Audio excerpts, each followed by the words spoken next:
श्री सद्गुरु महाराज की जय। श्री सद्गुरु महाराज सदा रहूं संतोष में, धर्म आप दृढ़ धार, आशा एक गुरुदेव की, और ना चित विचार, बंदों गुरुपद कंज, कृपा सिंधु नर रूप हरि, महामोहतम पुंज, जासु बचन रविकर, महामोहतम पुंज, जासु बचन रविकर। मंचस्थ पूज्य गुरुजन, मधुमंगलमय वंदनीय साधु समाज, धर्म प्रेमी सज्जन वृंद तथा माताओं एवं बहनों, हम लोग सब कोई गुरु महाराज की महती कृपा से संत मत के सत्संग में उपस्थित होकर संतों के कल्याणकारी वाणियों को श्रद्धापूर्ण भाव से श्रवण कर रहे हैं। अभी के सत्संग में हम लोगों ने ईश्वर स्वरूप और उसकी प्राप्ति के संबंध में पाठ और बाबा लोगों के प्रवचनों के माध्यम से अच्छी तरह श्रवण किए हैं। ईश्वर भक्ति के पूर्व ईश्वर स्वरूप का ज्ञान, ईश्वर की स्थिति का ज्ञान परम आवश्यक है। बिना ईश्वर के स्वरूप को जाने उनकी भक्ति हम कैसे कर सकते हैं? उनकी सेवा, भक्ति का अर्थ सेवा भी होता है। उनकी सेवा हम और आप कैसे कर सकते हैं? इसलिए ईश्वर स्वरूप का ज्ञान अति आवश्यक है। कई तरह से संत महात्माओं ने ईश्वर स्वरूप को दर्शाया है, ईश्वर की परिभाषा की है। अभी आप लोगों ने पाठ में श्रवण किया केनोपनिषद से, ऋषि वाणी में आपने सुना, जो मन से मनन नहीं किया जाता, बल्कि जिसके द्वारा मन मनन किया हुआ कहा जाता है, उसी को तो ब्रह्म जान। ऋषियों की खोज है और इसीलिए उन्होंने बतलाया मन के द्वारा जो मनन किया जाएगा, जो मन की मनन शक्ति में समाविष्ट हो जाए, आ जाए, वह ब्रह्म नहीं है। क्यों?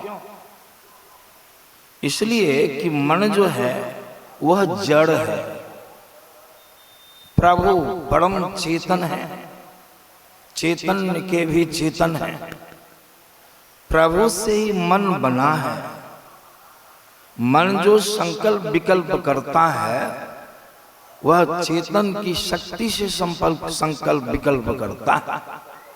इसलिए ऋषि वाणी में आया कि मन की मनन शक्ति में ब्रह्म नहीं आ सकता है। मन सीमित है, मन नाशवान है, बल्कि जिसके द्वारा मन मनन किया हुआ कहा जाता है उसको तो ब्रह्म जान। जिसने मन को मनोनीत किया, जिसने मन को निर्मित किया, जिसने मन को शक्ति दिया, वह ब्रह्म है। यह संतों के ज्ञान में आया है। तुलसीदास जी महाराज बड़ा सुंदर बालकांड में दर्शाए, बहुत सरल भाषा में।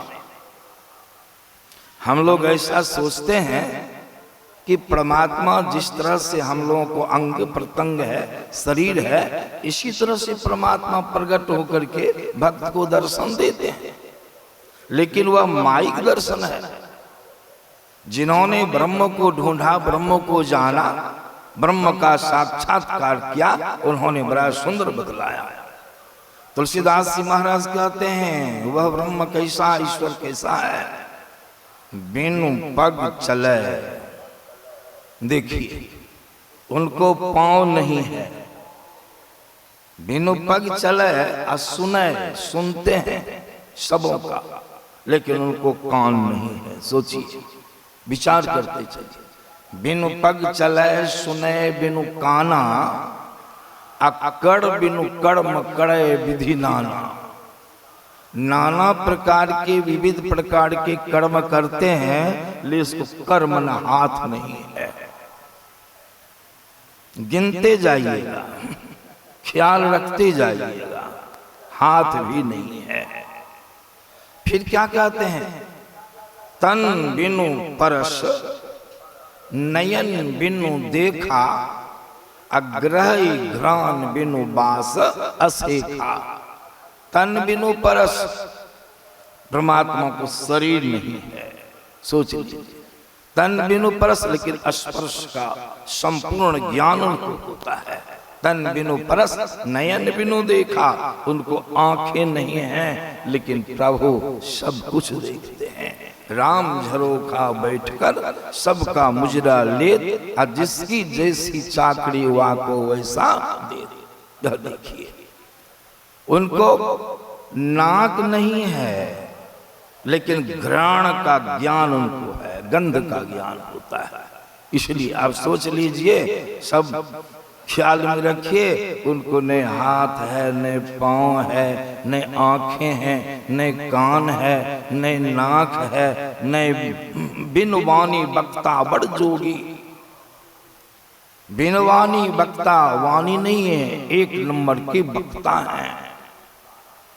इस तरह से तुलसीदास ने दर्शाया। मतलब क्या हुआ, उनका कोई आकार प्रकार रूप रंग नहीं है। सोचिए, कबीर साहब को नहीं रहा गया, कबीर साहब भी आ गए।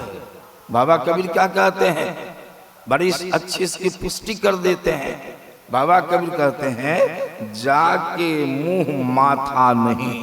देखिए, जाके मुंह माथा नहीं, नहीं रूपक रूप, अपूप वास है पातला, ऐसा तत्व अन।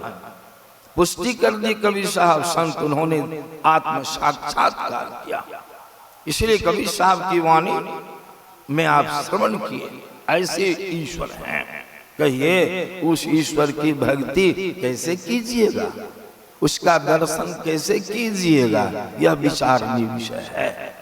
ईश्वर स्वरूप का ज्ञान हो जाने से उनकी तरफ चलने में, उनका दर्शन कैसे किया जाएगा, उनकी सेवा, उनकी भक्ति कैसे करेंगे, यह ज्ञान तब आपको उपजेगा। इसीलिए उनकी स्थिति क्या है, और देखिए कबीर साहब अभी सुने, मैं स्मरण दिलाता हूं। बाबा कबीर कहते हैं, देखो परमात्मा की स्थिति क्या है। हरि मही तनु है, हरि मही तनु है। सोच लीजिए, तनु माने हम लोग का शरीर। हम लोग जो बैठे हैं, कहाँ हम बैठे हैं, परमात्मा सर्वव्यापक हैं, सृष्टि के कण कण में समाये हैं, और सर्वव्यापकता के पड़े भी हैं। सृष्टि के जितने तल हैं, स्थूल सूक्ष्म कारण महाकारण कैवल, सृष्टि का जितना विस्तार है, प्रसार है, सृष्टि के कण कण में प्रभु व्यापक होकर के, यह नहीं कि सृष्टि में समा करके अट करके वह सट गए, खत्म हो गए, सो भी बात नहीं। सृष्टि के समस्त प्रसारों को भर करके सृष्टि का जहां तक अंत है उसके परे भी परमात्मा है, सर्वव्यापक और सर्वव्यापकता के। इसीलिए बाबा कभी जहां स्पष्ट करते हैं हरि मही तनु है, स्थूल सूक्ष्म कारण महाकाल सब में हरि है, हरि मही तनु है, तनु मही हरि है। सर्व निरंतर सोई रे, सर्व निरंतर सब जगह वह परमात्मा है। यह नहीं कि कहीं बीच बीच में कहीं छूट गए, गैप हो गए, सो भी बात नहीं। कबीर साहब ऐसे संत थे, परम विज्ञानी, यह संतों की खोज है। बाबा कबीर कहते हैं सर्व निरंतर मन निह जोर अंतर, निह मन नहीं, अंतर में फासला दूरी। ऐसा नहीं कि परमात्मा कहीं कहीं बीच में गैप है, सो नहीं, सघनता से सोचिए सब जगह प्रभु है। तो बात आ जाएगी जब सब जगह प्रभु है, हमारे अंदर में भी प्रभु है, तो संत महात्मा लोग कहते हैं यह प्रश्न हो जाएगा, देखते क्यों नहीं है? उस परमात्मा जब सब जगह है तो दिखाई क्यों नहीं देते हैं? कारण क्या है? हमारे गुरु मां ने तो बड़ा सुंदर हम लोग को ज्ञान दिया है, क्यों नहीं दिखाई देते हैं? पदावली के पद को पढ़ते हैं रोज, गुरु महाराज क्या कहते हैं? उनकी वाणी माया है कि हमारे ऊपर पर्दे लगे हैं। परमात्मा का ज्ञान किसको होगा? 5 विषयों में से कोई विषय परमात्मा नहीं है। रूप रस गंध स्पर्श और शब्द 5 विषय हैं। ये 5 विषय में से कोई एक विषय परमात्मा नहीं है। अगर विषय रहते परमात्मा 5 विषय में से कोई विषय, तब न हम और आप जितने हैं अपनी इंद्रियों से उसको जान लेते। इस विचारने विषय है, विचारने का की बात है। गुरु महाराज की वाणी माया है, वो 5 विषय नहीं है। जब 5 विषय में से कोई विषय नहीं है तो आपकी कोई इंद्रिय प्रभु को जान सकते हैं, जान सकती है नहीं। अंतःकरण की 4 इंद्रियां भी सुने, मन बुद्धि चित्त और अहंकार, यह भी उसको नहीं जान सकता। 14 इंद्रियों के माध्यम से परमात्मा का ज्ञान नहीं होगा, विचारनीय विषय। इसलिए हमारे पास की वाणी में आया है, रूप ना रस ना नहीं गंध परसन, नहीं शब्द नहीं नाम हो राम राम। फिर कहते हैं इसीलिए मन बुद्धि इंद्रिय को गम नहीं, इसको उसका ज्ञान नहीं होगा। कहीं चले जाइए, इंद्रियों से उसका ज्ञान आपको नहीं होगा। तब परमात्मा किसके विषय हैं? आत्मा के विषय। इसलिए आप उनके अंश हैं। अभी सुने जो स्वरूप परमात्मा का वही स्वरूप आपका है, लेकिन हम और आप जो हैं इंद्रियों के आच्छादन में, इंद्रियों से ढके हैं, जड़ आवरणों से ढके हैं, प्रभु का ज्ञान नहीं होगा। कहीं चली जाएगी। एक संत ने बड़ा सुंदर कहा, है नियरे लेकिन सूझत नहीं। क्यों है नियरे सूझत नहीं? ल्यानत ऐसो जिंद तुलसिया संसार को भयो मोतिया बिन। कितना सुंदर स्पष्ट बताया गया है। तो निकट में सुने हरि मही तनु है, तनु मही हरि है, इतने निकट में है, लेकिन दिखाई क्यों नहीं पड़ते? इन्होंने कहा एक ही बात को बड़ा सुंदर उदाहरण दिया। जिस तरह से किसी की आंख की पुतली पर मौड़ी छा जाती है, इसको कहते हैं मोतियाबिंद की बीमारी। अभी सुने मोतियाबिंद की बीमारी हो जाने पर आंखों में निकट की चीज भी आपको दिखाई नहीं पड़ती है, नहीं पड़ेगी। डॉक्टर साहब के पास जाते हैं, ऑपरेशन करके पुतली पर की जो मौड़ी है उसको हटा देते हैं, सारी चीजें दिखने लगती है। यहाँ तो आंख को मोतियाबिंद की बीमारी हो गई है, यहाँ प्रभु का दर्शन नहीं होता है। संसार को भयो मोतियाबिंद का मतलब क्या हुआ? संसार में आप जो जीवात्मा हैं, आप ही परमात्मा को का दर्शन कर सकती हैं, लेकिन आपके ऊपर, जीव के ऊपर है मोतियाबिंद की बीमारी। पर क्या है बीमारी? स्थूल, सूक्ष्म, कारण और महाकारण। गुरु महाराज की वाणी में रोज पाठ करते हैं, घट तम प्रकाशो शब्द पट त्रय, जीव पढ़े छाड़ है, यही मोड़ी है, यही पर्दा आपके ऊपर। देखिएगा नहीं, क्या करने के लिए कहते संत मां, तो आप कैसे देखिएगा? यह भी सुने प्रकृति पार प्रभु, प्रकृति के समस्त आवरणों के पड़े फक प्योर परमात्मा का मंडल है। इधर फेंट फाट प्रकृति पार प्रभु सब उर्वासी ब्रह्म निरीह विरज अविनाशी। तो प्रभु का दर्शन अगर आप करना चाहेंगे, बात समझ में आ गई, क्या करना होगा? गुरु महाराज की वाणी में बराबर गाते हैं, गुरु महाराज कहते हैं दर्शन करना चाहते बीमारी को दूर करो, तीनों पर्दों से दूर हो जाओ, तीनों पर्दों को उतारो। कैसे होगा? अंदर में चलना होगा, प्रभु तक जाना। फकत प्रभु का मंडल है, प्रकृति पार प्रभु वहां जाना होगा। इसीलिए हमारे गुरु महाराज ने कहा क्या करना है, तो गुरु महाराज कहते कर करो, करना होगा।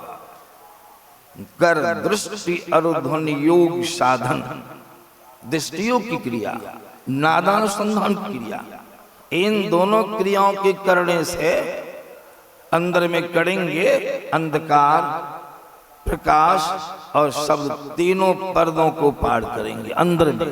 कर दृष्टि और ध्यान योग साधन, ये इशारा करते, ये हटाना। गुरु महाराज की वाणी, ये जब हट जाएंगे अंतर साधना के माध्यम से, इनके हटे माया हटेगी। माया हटने का मतलब स्थूल, सूक्ष्म, कारण और उतर जाएगा। आप अकेले हो जाएंगे, आपकी गति कैवल्य मंडल में हो जाएगी। वहां सारे जड़ों से आप छूट गए, सभी इंद्रियों के आच्छादनों से आप ऊपर उठ गए। अकेले हो जाने पर वहीं आपको आत्मदृष्टि, आत्मदृष्टि की प्राप्ति हो जाएगी और आत्मा से ही परमात्मा का साक्षात्कार हो। पहले अपना ज्ञान वहीं होगा, उस स्थिति में आपको ऐसा ज्ञान होगा, अहम ब्रह्मास्मि, मैं ब्रह्म हूं, मैं ब्रह्म हूं। अभी नहीं, अभी भी बहुत लोग कहते हैं मैं ईश्वर हूं। कहते बहुत संप्रदाय ऐसा है, कहते हम ही ईश्वर हैं। एक सज्जन ऐसे महात्मा आए, हमको कहे किसी बात पर कि हम ही ईश्वर हैं, और हमारे पास आने के पहले पैखाना फिरने के लिए जाते, शौच करने के लिए जाते, कमंडल में पानी बड़ी तीव्र गति से। हम उसको देख लिए थे। लौट के आने पर कुल्लाचमन करने पर हमको कहा उन्होंने हम ईश्वर हैं। किसी क्रम में बातचीत की सिलसिला उन्होंने कह दिया। मैंने कहा ब्रह्म तो आप जरूर हैं, इसमें दो राय नहीं है, लेकिन अभी कसर है, अभी कमी है। तुलसीदास जी महाराज, कमी आ गई। क्या कमी आ गई है? ऐसे तत्व तो जरूर आप हैं, ईश्वर हैं, लेकिन सो माया बस भय गुसाई अब बंधे कीड़ मरकट के। अगर आप ब्रह्म कहते हैं, अभी आपको पैखाना जोर से लगा था, दरबार दे के जा रहे थे, इनके ये ईश्वर कहीं झड़ा फिरते हैं, ईश्वर पैखाना करते हैं, कहीं सुने हैं। अभी तक प्रकृति का अधीन है, शरीर के अधीन है। हाँ, जब अंतर साधना के माध्यम से तीनों पर्दों को अंदर में चलकर दशम द्वार होकर के आपकी चढ़ाई जब अंदर में होगी, सिमटाव की क्रिया से, एक नाम का जप, एक रूप का ध्यान, दृष्टियों क्रिया, नादानुसंधान क्रिया, इन क्रियाओं के माध्यम से जब अंदर में चलेंगे, दशम द्वार खुलेगा, आपकी चढ़ाई होगी। आप चलेंगे, शरीर बैठा रहेगा, आज चलने में छूटेगा। चलने में क्या छूटेगा? तीन पर्दे उतरेंगे, स्थूल छूटेगा, सूक्ष्म छूटेगा, कारण छूटेगा, महाकारण छूटेगा। केवल की स्थिति में आप जाइएगा, वहां आप अकेले हो जाइएगा, आपको अपना ज्ञान होगा, आत्मदृष्टि की प्राप्ति हो जाएगी, वहीं आपको परमात्मा का दर्शन हो जाएगा। सब बंधनों से छूट गए, मोक्ष की अवस्था को प्राप्त कर लिए और जन्म मरण का चक्र भी आपका समाप्त हो गया। तब हम प्रभु अभी नहीं, हम प्रभु प्रभु हम एक ही होई, अद्वंद्व द्वैत रहे नहीं कोई, मैं ही ऐसी आरती कीजे, अभव मह जन्म बहु नहीं लीजे। श्री सद्गुरु महाराज की जय। श्री सद्गुरु महाराज की जय।